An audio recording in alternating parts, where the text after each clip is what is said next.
Düğün yakındır. Elini çabuk tutarsan bakarsın çifte düğün yaparız.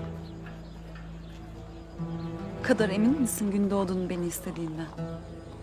İçi çöl gibi kurumuş o avratla bunca seneyi geçirdikten sonra senin gençliğin ve güzelliğin Gündoğdu'nun başını döndürecektir. Onun vahası olacaksın. Dün gece bakışlarını alamadı senden, görmedin mi? Selcan Hatun'la döşekleri ayırdıkları doğru mudur? Ayırmak ne kelime? Kocabaş olmayaydı Gündoğdu katil olacaktı. Selcan'ın başını gövdesinden ayıracaktı. O arsız avradı zor aldı elinden. Ben Selcan'ın yerinde olaydım çoktan başımı alır giderdim. Lakin nerede onda o yüz? Adamın yakasından düşmemek için her şeyi yapacaktır. İşim zor desene. Hem de nasıl? Ne yapmalıyım hala? Gündoğdu'ya biraz cesaret ver.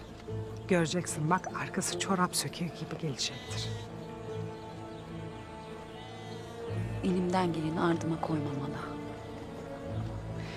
Madem ki kayıları obamıza tabi kılacağız, madem büyüyüp hak ettiğimiz uç beyliğini alacağız, ben de gereğini yaparım. Yalnız bu işi kendi bildiğim yolla yapacağım hala. Selcan Hatun senden nefret eder. Hayme de Halime de uzak durur. Senin yolundan gidersek kaybederiz. Nasıl yanaşacaksın onlara?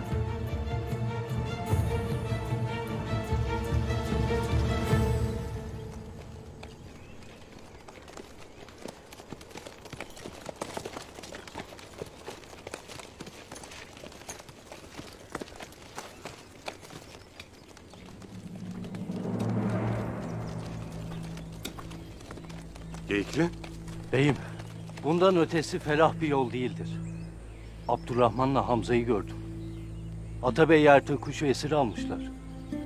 Noyan'a götürürler.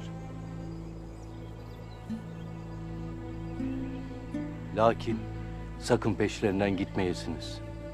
Her yer Noyan'ın askerleriyle dolu. Çok kalabalıklar.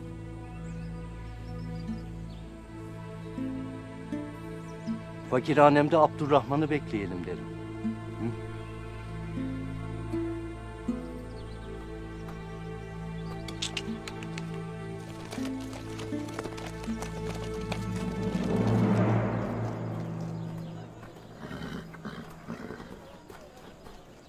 Gökçe Hatun.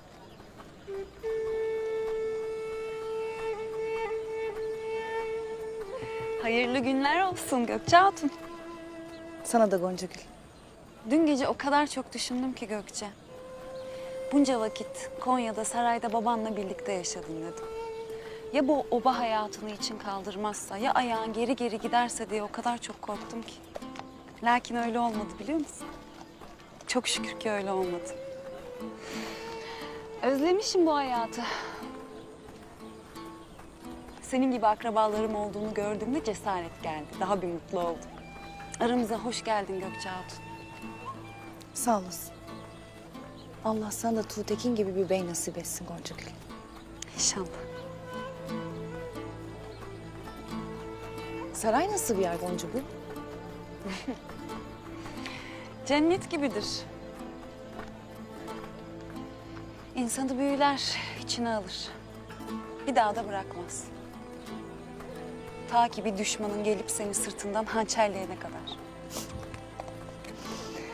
Bizim obadan pek de bir farkı yok desene.